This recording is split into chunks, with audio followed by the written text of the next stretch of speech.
네, 반갑습니다. 사도행전 30년 바울의 2차 전도 여행 함께 성경 공부하겠습니다.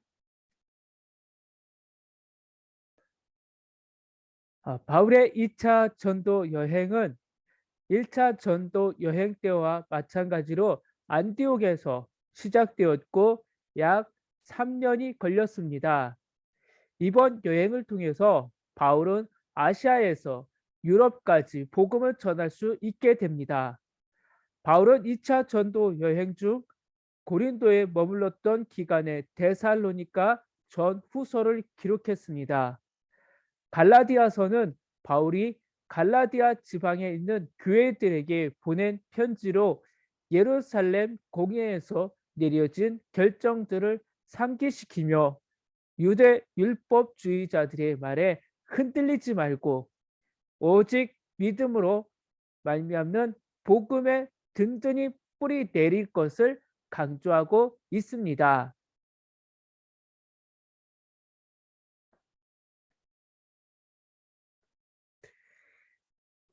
진리와 자유를 위해 대장정. 1차 전도 여행이 끝나고 그 다음 전도 여행의 꿈을 갖는다는 것 자체가 정말 대단한 것입니다. 그 길이 얼마나 고생스러운 길인지 모두 경험해 본 두 사람이 복음에 대한 열정 하나로 또다시 전도 여행을 가려 하니 말입니다. 이들의 열정을 먼저 대전제로 두고 다음 사건을 보아야 합니다. 2차 전도 여행에 합의한 두 사람, 바울과 바나바가 갈라서게 됩니다. 문제는 마가의 동행 여부였습니다. 바나바는 마가를 또 데려가자고 했고 바울은 이를 반대했기 때문입니다. 결국 두 사람은 따로 전도팀을 꾸리기로 합니다. 바나바와 마가팀 구브로로 출발합니다. 바울과 신라팀 수리아와 길리기아로 출발합니다. 예수 그리스도로 주로 섬기기로 작정한 후에도 바울은 교회 안으로 들어오기가 쉽지 않았습니다. 바울의 과거가 워낙 그리스도에 대해 적대적이었기 때문에 바울의 회심이 혹시 거짓이 아닌가 하고 의심하는 사람들이 많았기 때문입니다. 이때 바나바가 바울의 추천자가 되어 주었습니다. 바나바는 교회를 위해 아낌없이 헌신하며 초기 교회의 성장에 크게 공헌한 고상한 인격의 소유자였습니다. 그래서 초기 교회 사람들이 바나바에 대해 신뢰 기반 위에서 바울을 받아들여 준 것입니다. 그러므로 바울에게 있어서 바나바는 몹시 고마운 은인입니다. 그런데 1차 전도 여행이 끝나고 그 다음 전도 여행을 떠나려고 할 때 바울과 바나바가 갈라서게 된 것입니다. 마가와의 동행 문제 때문입니다. 마가는 지난 1차 전도 여행 때 중간에 포기하고 돌아갔습니다. 그런데 두 번째 전도 여행을 시작하려는 시점에 바나바가 마가를 또 데려가자고 하는 것입니다. 마가에게 전도인으로서의 기회를 다시 주자는 바나바와 이를 반대해 마가를 데려가지 않으려는 바울의 의견이 부딪히게 된 것입니다. 바울은 복음 사역에 있어 철저함을 중요하게 생각했습니다. 바나바는 너그러움을 중요하게 생각했던 것 같습니다. 둘 다 중요한 것 같습니다. 이들의 다툼은 개인적인 주장이 아니었습니다. 두 주장은 팽팽했고 결국 두 사람은 따로 전도팀을 꾸리기로 한 것입니다. 그래서 바나바는 마가를 데리고 구브로로 가고 바울은 신라와 함께 수리아와 길리아로 간 것입니다. 이후로 사도행전에서 바나바의 기록은 빠지지만 바나바 역시 귀한 사역을 하였으리라는 충분히 짐작할 수 있습니다. 바나바와 함께하지 못한 제 2차 전대행을 떠나는 바울의 마음에는 약간의 허전함도 있었을 것입니다. 그러나 바울은 신라 등 새로운 동역자들과 함께 복음을 위한 발걸음을 힘차게 내디뎠습니다. 1차 전도행을 함께했던 바나바와 바울이 각 동역자의 팀을 꾸려 2차 전도 여행을 떠나게 된 것은 마가 문제도 있었지만 또 한 가지 중요한 이유가 있었습니다. 그것은 예루살렘 공회의 의결이 담긴 공식 문서에 기록된 우리의 사랑을 받는 형제 바나바와 바울이라는 표현이 중요한 이유였습니다. 사실 바나바는 처음부터 예루살렘 교회 모든 사도와 성도들의 사랑을 받는 형제였습니다. 그런데 사도 바울은 1차 전도 여행 후에 예루살렘 공회 공식 문서를 통해 바나바급으로 우리의 사랑을 받는 형제 바울이 된 것입니다. 이 문건은 바울이 따로 팀을 꾸려 전도 여행을 떠날 수 있도록 예루살렘 공회가 보증해 주는 인증서였습니다. 바울은 이제 전도 여행을 떠납니다. 바울은 1차 전도 여행지를 재방문하는 것으로 2차 전도 여행을 시작합니다. 2차 전도 여행을 시작하면서 바울은 귀한 동역자 한 사람을 얻게 됩니다. 어머니는 유대인, 아버지는 헬라인인 디모데라는 청년으로 그는 인근 지역에서 두루 칭찬받는 사람이었습니다. 바울은 디모데를 전도팀에 합류시키고 1차 전도 여행을 했던 곳들을 다니며 예루살렘 공회에서 결정된 상황을 알렸습니다. 교회가 바로 설 수 있도록 또한 도왔습니다. 바울의 처음 계획은 1차 전도 여행 지역을 다시 돌아보고 교회들을 든든하게 세우는 것이었습니다. 그리고 소아시아 지역을 두루다니며 복음을 전하는 것이었습니다. 그러나 성령께서 이런 바울의 뜻을 허락하지 않으십니다. 이때 바울은 드로아에서 마게도냐의 환상을 보고 유럽 지역 선교를 위해 마게도냐로 낯선 걸음을 옮기게 된 것입니다. 유럽의 첫 관문으로 이제 들어간다는 것입니다. 마게도냐의 첫 성읍인 빌립보에서 도착한 바울은 자색 옷감 장사 루디아를 만나 전도했습니다. 또한 바울과 실라는 그곳에서 귀신 들린 한 여종을 고쳐주었습니다. 그런데 종의 주인은 점을 치는 이 여종을 통해 심신찮은 돈벌이를 하고 있었습니다. 돈벌이 하고 있었던 터라 자신의 사업을 망쳐놓은 바울과 실라를 모함하고 때린 후에 옥에 가두어 버렸습니다. 바울과 실라는 많이 맞은 몸으로 차가운 감옥에 앉아서도 하나님을 찬양했습니다. 그런데 그때 갑자기 큰 지진이 나서 옥문이 열렸습니다. 자다 깨어 이 사실을 알게 된 간수는 죄수들을 잘 지키지 못한 죄로 처벌받을 것을 염려하여 자결하려 했습니다. 당시 로마 제국에서는 간수가 죄수를 잃어버렸다면 그 죄수가 받을 벌을 대신 받게 했습니다. 대신 받게 하거나 심지어는 사형에 처하기까지 엄히 다스렸기 때문입니다. 그때 바울이 큰 소리로 말합니다. 내 몸을 상하지 말라. 우리가 다 여기 있노라. 라고 말하면서 간수를 안심시켜 주었습니다. 놀라서 뛰어온 간수는 바울과 실라를 보고 그 앞에 엎드렸습니다. 어떻게 하여야 구원을 받는지 묻는 간수에게 바울은 주 예수를 믿으라. 그리하면 너와 내 집이 구원을 받으리라 라고 말합니다.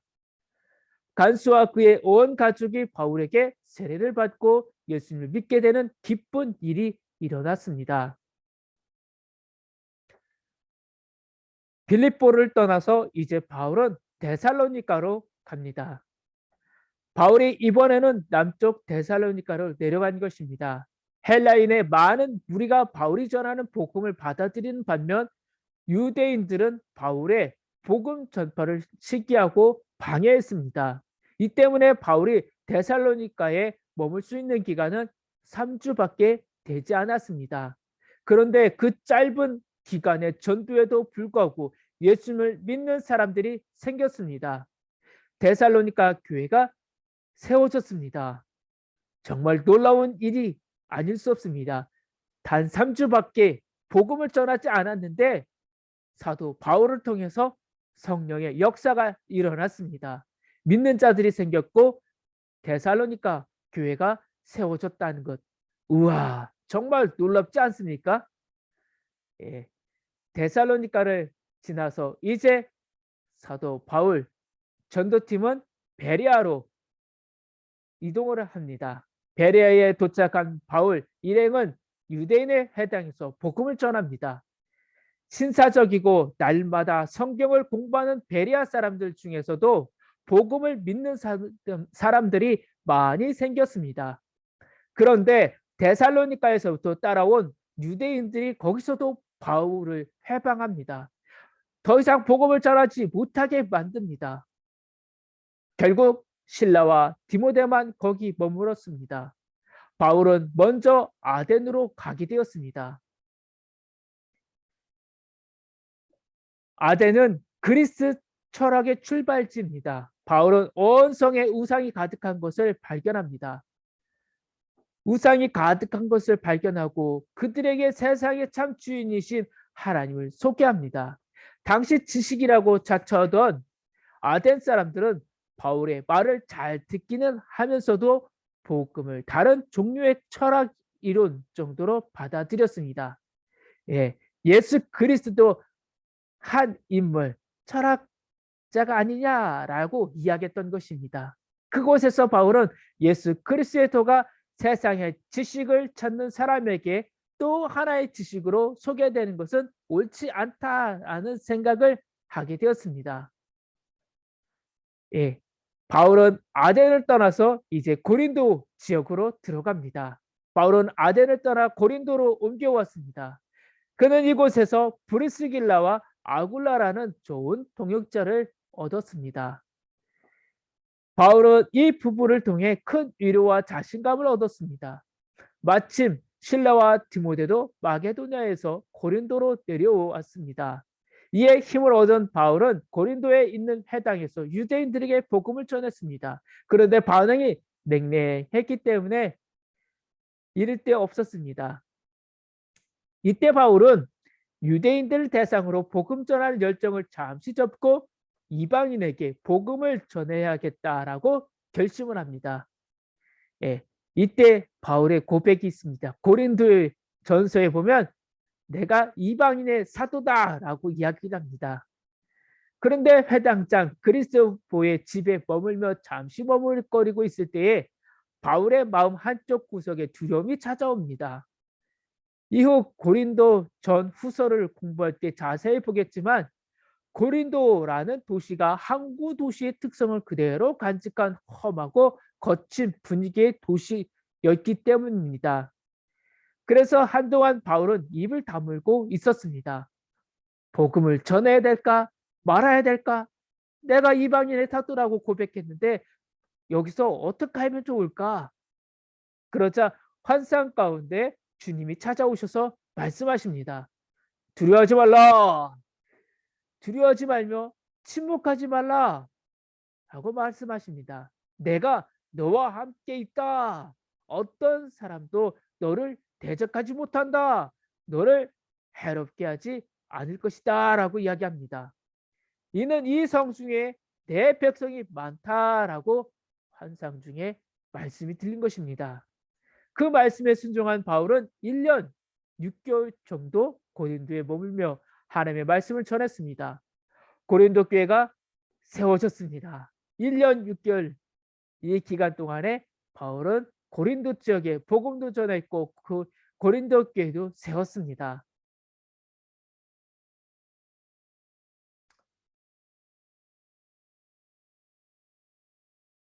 이제 바울은 고린도에서 안디옥으로 이동을 합니다. 바울은 1년 6개월 만에 고린도를 떠나야 했습니다. 그동안 예수를 믿는 사람들의 수가 늘어나자 또 해방꾼들이 찾아와 괴롭혔기 때문입니다. 더욱이 그들은 총독의 힘까지 빌려 바울을 괴롭혔습니다. 비록 총독이 그들의 거짓 고소를 무시했지만 더 이상 고린도에 머물 수 없게 된 바울은 에베소를 거쳐 안디옥으로 돌아옵니다. 여기까지가 바울의 2차 전도 여행입니다. 예, 사내들인 봉해의 유대인들로부터 위협받는 사도 바울. 예, 예수님을 만날 때부터 다메섹에서 만날 때부터 사도 바울이 예루살렘으로 다시 돌아올 때까지 정말 많은 고난이 있었고 또 많은 어려움도 찾아왔습니다. 많은 또한 기쁨도 있었습니다. 예, 비시디아 안디옥에서 있었던 일이 있었고 세 번째 이고니온에서 있었던 일, 로스드라에서 있었던 일, 데살로니카에서 있었던 일, 또 여섯 번째는 베레아에서 있었던 일, 고린도에서 마게도냐 지방에서, 그리고 사도행전 21장 23장에 나타난 예루살렘에서의 그 고난. 예.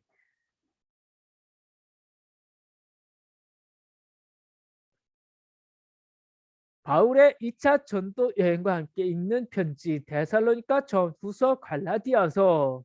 예, 바울 서신이라고 할 수 있죠.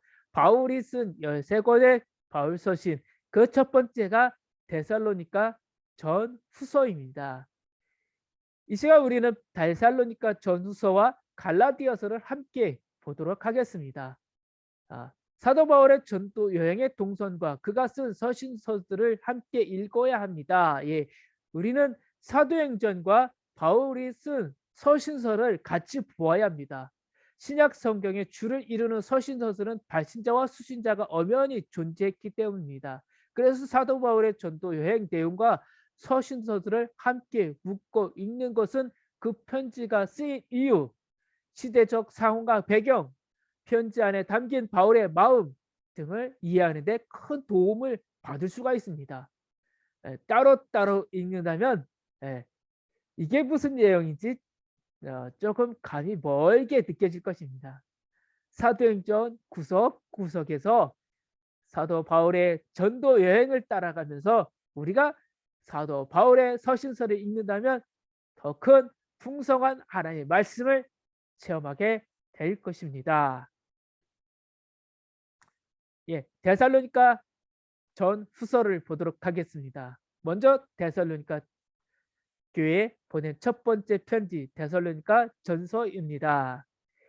데살로니가 교회는 바울이 데살로니가에 머물렀던 3주 만에 세워진 교회였습니다. 그런데 이들이 예수님을 잘 믿고 있다는 소식이 고린도에 있던 바울에게 들려왔습니다. 바울은 데살로니가의 성도들이 너무나도 자랑스러웠습니다. 그 마음을 감출 수 없어 데살로니가 교회에 편지를 썼습니다. 이 편지가 데살로니가 전서입니다. 예, 편지를 읽는 성도들은 자신들이 그리스도인인 것에 대해 큰 자부심과 기쁨을 가졌을 것입니다. 바울은 아버지의 심정으로 데살로니가 성도들을 권면하고 위로했습니다. 또 경계도 했습니다. 또한 바울은 데살로니가 성도들에게 소망을 가지라 하고 말합니다. 이 소망은 영원한 하나님의 나라에 대한 소망입니다. 우리가 영원히 살 본향의 집, 하나님의 나라에 대한 이야기입니다. 그런데 교인들 중 편지의 숲을 못 보고 한쪽으로 치우쳐 버린 사람들이 생겼습니다. 바울의 편지를 읽으면서 바울이 몇 번 반복적으로 말한 예수님의 재림, 예수님의 재림이 곧 온다, 이 이야기, 그 예수님의 재림 부분을 지나치게 확대 해석한 것입니다. 물론 예수님께서는 부활하신 후 승천하셨고 올라가신 모습 그대로 반드시 재림하신다고 하셨습니다. 바울이 고난 중에 있는 성도들에게 소망을 주기 위해 이를 강조했던 것입니다. 그런데 데살로니가 성도들은 그 부분만을 확대 해석하여 예수님께서 곧 오실 텐데 장사하면 뭐하나, 공부하면 뭐하나 라는 모든 것을 포기하고 살았습니다. 교인들 중 몇몇이 일은 하지 않고 재림을 강조하며 다른 사람의 일을 방해한다는 소식을 들은 바울은 다시 펜을 들어서 두 번째 이제 편지를 씁니다. 그것이 데살로니가 후서. 앞서 보낸 편지의 숲을 보기보다는 나무 하나를 붙들고 바울의 의도를 오해한 이들을 위해 바울이 다시 데살로니가 교회에 써 보낸 편지가 데살로니가 후서입니다. 바울은 예수님의 재림이 얼마 남지 않았다고 해서 마음의 중심을 잃고 일상생활을 바르게 하지 못하는 일부 교인들에게 충고를 합니다. 우리가 들은즉 너희 가운데 게으르게 행하여 도무지 일하지 아니하고 일을 만들기만 하는 자들이 있다니 이런 자들에게 우리가 명하고 주 예수 그리스도 안에서 권하기를 조용히 일하여 자기 양식을 먹으라 하노라. 일하지 않고 이 집 저 집 다니면서 얻어먹지 말라는 것입니다. 바울은 이어서 말합니다. 누가 이 편지에 한 우리 말을 순종하지 아니하거든 그 사람을 지목하여 사귀지 말고 그로 하여금 부끄럽게 하라. 그러나 원수와 같이 생각하지 말고 형제같이 권면하라라고 합니다. 예수 그리스도 안에서 우리는 한 형제 자매라는 것입니다. 이것을 잊지 말고 이렇게 권면하라라는 것입니다. 육체의 건강을 위해서 음식을 가리지 말고 골고루 먹어야 하듯이 영적 건강을 유지하기 위해서도 편식하면 안 된다는 것입니다. 찬양도 기도도 말씀도 봉사도 어느 것 하나 소홀히 해서는 안 된다는 것입니다. 성경 읽을 때에도 부분이 아닌 전체를 읽어야 한다는 것입니다. 균형을 잡고 읽어야 한다는 것입니다. 균형을 갖추기 위해서 애써야 한다는 것입니다. 어느 한쪽으로 치우쳐 버리면 그것이 가지고 있는 장점까지도 잃어버릴 수 있다는 것입니다. 균형 있게 숲을 보면서 우리의 신앙생활을 지켜가야 한다는 것입니다. 바울이 데살로니가 성도들에게 주의 재림의 때를 위한 최선의 준비는 기록된 성경으로 무장하는 것임을 가르쳐 준 것입니다. 예수님께서 기록된 말씀대로 선포하셨던 것처럼 우리 또한 기록된 말씀대로 그 말씀대로 살아야 한다는 것입니다. 그 말씀을 무장하면서 오늘도 살아가야 한다는 것입니다. 이것이 영적으로 깨어있는 그리스도인의 삶이라는 것입니다.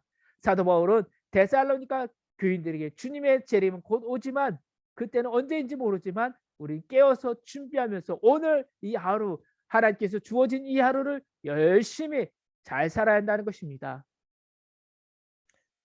데살로니가 교회에 이어서 바울은 갈라디아 교회 지방에 있는 모든 사람들에게 또 편지를 썼습니다. 갈라디아 교회에 보낸 편지. 갈라디아서는 자유를 위한 대선언이라고 불리는 서신입니다.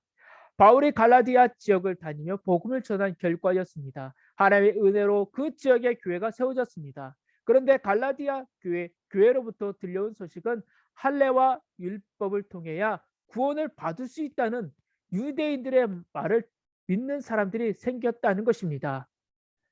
바울은 이러한 유대인들의 말에 현혹된 성도들을 설득하기 위해 갈라디아서를 썼습니다. 바울이 예루살렘 교회의 결론인 이신칭의를 가르친 것입니다. 우리가 율법의 행위로서가 아니라 그리스도를 믿음으로써 의롭다함을 얻으려 함이라고 했습니다. 이미 바울은 예루살렘 공회에서 이방인들이 할례를 받지 않고도 예수 그리스도의 복음을 받아들여 구원을 얻을 수 있다는 합의를 이끌어냈습니다. 그런데 갈라디아에는 아직도 할례를 받아야 구원을 얻을 수 있다고 주장하는 자들이 있었던 것입니다. 율법을 강조하는 이들은 아직도 사람을 외모로 판단하고 있는 것이나 다름이 없었습니다. 자유인과 종, 남자와 여자, 할례를 받은 사람과 그렇지 않은 사람을 구분하여 하나님의 은혜를 받는 조건에 이러한 조건들을 포함시킨 것입니다. 그러나 예수 그리스도의 복음에는 그 어떠한 조건도 없습니다. 예수 그리스도의 복음을 마음으로 믿어 구원을 받는 데에는 조건이 있을 수 없다는 것입니다. 할례나 율법이 아니라 오직 복음으로서만 의롭게 된다는 진리를 지키기 위해 애쓰는 바울의 마음이 갈라디아서에서 잘 나타나 있습니다. 바울은 오직 믿음, 오직 은혜, 오직 이 성경을 기억하라는 것입니다. 바울의 오직 복음, 오직 십자가의 주장은 초기 편지인 갈라디아서의 후기 편지인 로마서에 또한 담겨져 있습니다. 로마서를 통해서 또 하나님의 말씀을 더 깊이 있게 보겠습니다.